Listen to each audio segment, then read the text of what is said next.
Wild West Show. For about the next 40-45 minutes, we're going to take you on a journey back to the days of the Old West and the days of the Wild West Show. We're going to bring to life some great Western entertainers inside this arena and on this stage as well. And, well, tickle your funny bone a little bit with some comedy. We're so proud that you are with us. So to begin today, I want to take you back to the 1800s. And the Americas were growing, especially on the East Coast, as that population began to thrive. And the demand for beef was so great. And we found out about the Texas Longhorn and their ability to feed the eastern seaboard. The only problem was they were way down in Texas, and how did we get them to the east? Well, we had to drive them up those trails like the Goodnight and the Chisholm Trail to the railheads in Dodge City, Kansas City, and Oklahoma to ship them back east. And it gave birth and life to the American icon, the cowboy, and the great American cattle drive. The days were long and hard and dusty. It took a special breed of individual to be a cowboy on a cattle drive. They faced imminent danger from predators, native hostiles, sickness, death, and, well, all sorts of outlaws. But each and every cowboy loved what he did, and every night when the drive was over, they looked forward to gathering around the chuck wagon and the campfire for a big old bowl of beans and a cup of hot coffee. And as they would settle in for the night, there was always a cowboy there who packed around an old guitar, would sit and play songs to entertain them. Today, ladies and gentlemen, please make welcome our very own cowboy singer, Cowboy Jim Garland. Into the rolling wind that brings the northern in. Along the dusty trail, I'll take my stand. Steers are big and bold, and the nights are often cold. That's alright, long as I can throw that rope. Brand a calf, dream of a gal in a photograph, and I got no home, got no wife. I'll be a doggone cowboy all of my life. Up at the crack of dawn, and I throw my bacon on. Seems somehow my work ain't never through. When I get done at night, all the stars are shining bright. And that's sort of what you used to when you throw that rope. Brand the calf, dream of a gal in a photograph, and I got no home, I got no wife. I'll be a doggone cowboy all of my life.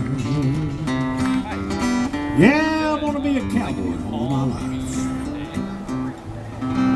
How about it for Cowboy Jim Garland? Thank you, Jim.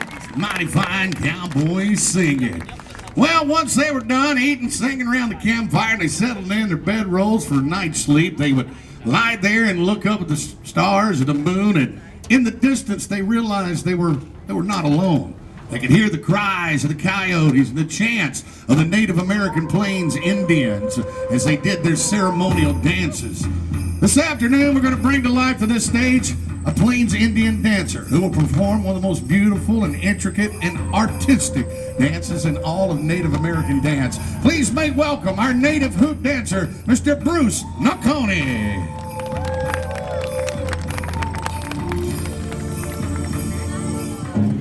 This afternoon, Bruce will start with a single hoop and pay tribute to the Taos Pueblo Indian.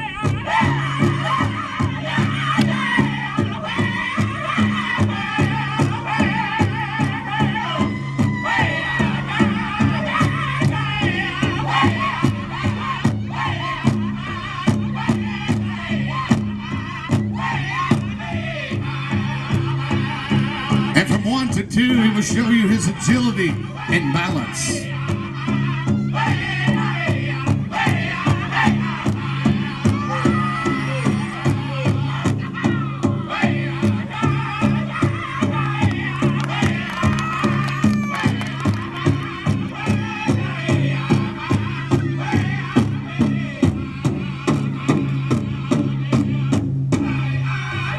As they continue to add more hoops, he will show you one of his favorite characters, Mickey Mouse. And let's be politically correct and not forget about Minnie Mouse.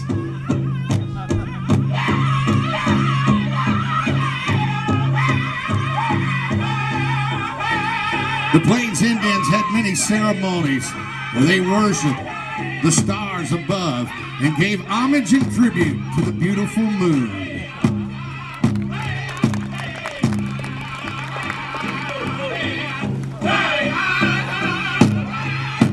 animal on the plains had a separate meaning to the Native Americans, and they celebrated the wildlife that they were surrounded by. And this afternoon, ladies and gentlemen, Bruce Nacone pays tribute to the great soaring eagle. From the strength and majesty of the eagle to the beauty of the butterfly. He will show you the Native American hoop basket. The Plains Indians dealt with a lot of different things, and especially in Oklahoma, very inclement weather. And we know Oklahoma's famous for a lot of things, including a tornado. But it was all a part of climbing the ladder of life. Be careful not to get bit by the alligator. And when their days on earth were done, they would mount up and ride away on the beautiful spirit horse.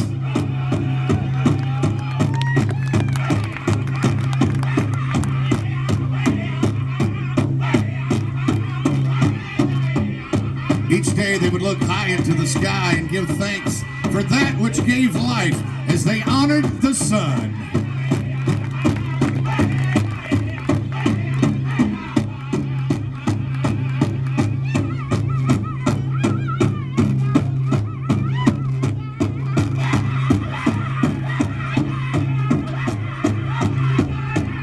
Native American Indians were big on unity.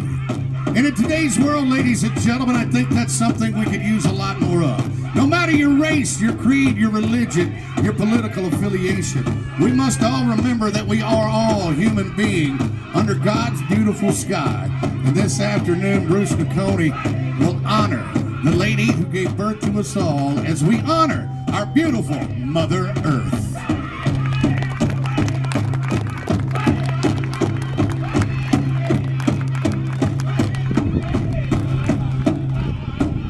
Ladies and gentlemen, how about a round of applause for this amazing talent, our Plains Indian hoop dancer, Mr. Bruce Nacone.